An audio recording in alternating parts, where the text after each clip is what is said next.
1573. You're charged with the state jail felony offense of driving while intoxicated with a child under 15, and that's from March 13th of 2025. And how do you plead to that charge? Yes. Are you pleading guilty freely and voluntarily? And are you pleading guilty because you did what they've charged you with? I have here on the computer some documents that have your signature on them that the state has marked as exhibit number 1. Before you signed these, did you go over them with Mr. Parker? Yes. Do you fully understand them?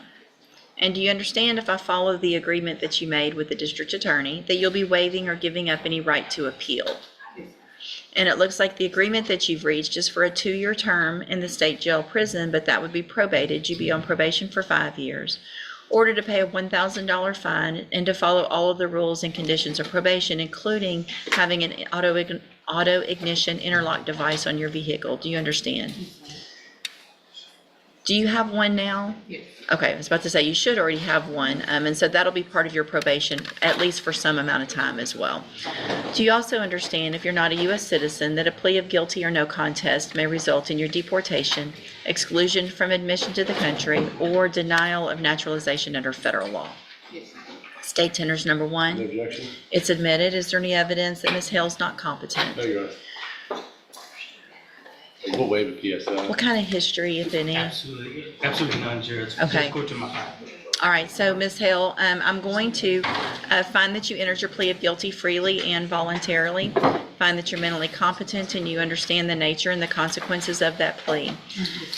Waive the pre-sentence report, find sufficient evidence to find you guilty, and at this time follow the agreement that you made with the district attorney and find you guilty of driving while intoxicated with a child passenger. Sentence you in accordance with that agreement to a term of 2 years in the state jail prison, but I'm going to probate that. You'll be on probation for 5 years. You're ordered to pay the $1,000 fine and to follow all of the rules and condition of probation, including continuing with that interlock device until further order of the court, okay?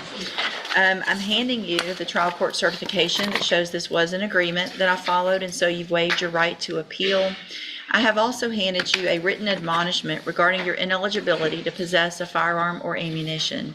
Because of the judgment entered against you, you're ineligible under Texas law to possess a firearm or ammunition. Possession of a firearm or ammunition could lead to charges against you. Firearm is a legal term, and you should read that written admonishment I provide you to see what devices qualify as a firearm. If you have questions about the laws that make you ineligible to possess a firearm or ammunition, or about how long that lasts, you can talk with Mr. Parker. And so this is for you, for this probation, this is for all practical purposes, your case here in court is over. And you'll be able to serve that 2 years while you're out on probation instead of in the state jail prison. And if you do everything correctly, you'll never be back in court. The other side of that, though, is if you violate any condition of probation, you can be brought back into court and you could be facing that 2-year sentence that you've agreed to. Do you understand? All right, you just need to have a seat here in the courtroom. Probation, she's in at that desk right there. She's going to call you up when she's ready to go over your paperwork. Okay, thank you. Yes, ma'am. Good luck. Good morning. Are you Christopher Morale? Yes, ma'am. And Mr. Parker, will your client waive the formal reading of the indictment? No, Your Honor.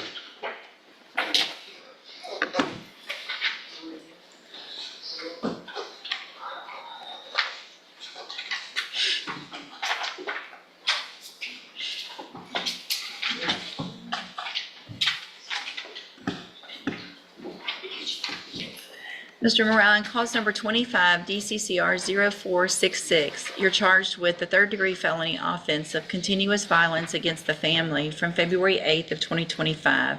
And how do you plead to that charge? Guilty. And are you pleading guilty freely and voluntarily? Yes, ma'am. And because you did what they've charged you with? Yes, ma'am. I have here on the tablets and documents that have your signature on them that the state has marked as exhibit number 1. Before you signed these, did you go over them with Mr. Parker? Yes, ma'am, I did. And do you fully understand them? I understand. And do you understand, if I follow the agreement that you've made with the district attorney, that you'll be waiving or giving up any right to appeal? Yes. And it looks like the agreement that you've reached is for a 5-year deferred probation. There would be a $500 fine. You would be required to follow all of the rules and conditions of probation, including entering and successfully completing an anger management program. Is that your understanding? Yes. Do you also understand, if you're not a U.S. citizen, that a plea of guilty or no contest may result in your deportation, exclusion from admission to the country, or denial of naturalization under federal law? Yes, ma'am. State tenders number 1. No objection? It's admitted. Is there any evidence that Mr. Morale is not competent? No, Your Honor. And as a condition of your bond, Is it already, you should already have a condition that you're not to have any contact at all with Yolanda Kelly? Yes, ma'am. Okay, so I want to make sure that you're still under that bond condition, that it will likely be a condition of your probation as well. Absolutely. So I want to, if you violate that and have any contact or communication with her whatsoever before sentencing, then I don't have to accept this agreement. Things could be much worse. Do you understand? Yes, ma'am. All right, so I'm going to find that you entered your plea of guilty freely and voluntarily. Find that you're mentally competent and understand the nature and the consequences of your plea. Find sufficient evidence to find you guilty. However, I'm going to reset your case so the probation department can do a pre-sentence report. That'll give me more information about you and your case, and then we'll come back later for sentencing. You need to stop and talk to probation on your way out of the courtroom today, and she's sitting at that desk right over there. All right, we'll see you back at sentencing. Thank you, Mr. Parker. When did you smoke marijuana last? So here. This is a crucial moment that many people misunderstand. A guilty plea doesn't always mean sentencing happens immediately. By ordering a pre-sentence report, the judge is taking time to gather more information about the defendant's background, behavior, and risk factors before deciding the final outcome. It's a reminder that in court, the decision isn't just about the crime, it's also about the person standing before the judge. Do you think judges should always get this extra information before handing down a sentence? Let me know in the comments. Right. I'm gonna sit on the first bill when I was on. That's what my drug test. I figured since I wasn't paying bill money anymore, I had to let drug test. They haven't been paying. I know, that'd be really convenient if you had 2 felonies and you didn't have to wear a drug patch and you could smoke marijuana 2 days before court. That'd be pretty convenient, wouldn't it? So you're going to have a drug patch today within 24 hours. I know the first one will be positive, obviously. If the next one is not going down, then your bonds in each of your cases will be raised and you will be back in custody. No questions asked. Do you understand? So you have 24 hours. I want you to get confirmation of that to your bondsman. Even though you've paid your bondsman, they're still your bondsman. They're still going to give you, just because you paid them off doesn't mean they're not your bondsman anymore. Okay, so even if you pay off the other one, you're still out on bond. You're still required to keep in touch with them. They're the ones that'll help you figure out when your court days and all of that stuff. So don't stop communicating with them, because even though you've paid them, they can get off your bond and you can go back to jail. So keep up with everything you're supposed to. I want proof to them by tomorrow or this afternoon that you have the drug patch. You need to make sure it's switched every 2 weeks like it's supposed to. Wear it properly. There's no going in and saying, well, it fell off, and none of that. I'm 18 I was on good, but I ain't never feel no good. Okay, well, that makes me more concerned about your decision making if you were doing well and then you decided right before court to go smoke, right? Okay, step in front of the clerk. She's going to give you a reset notice. You need to get a lawyer hired as well before that next court date. Fine.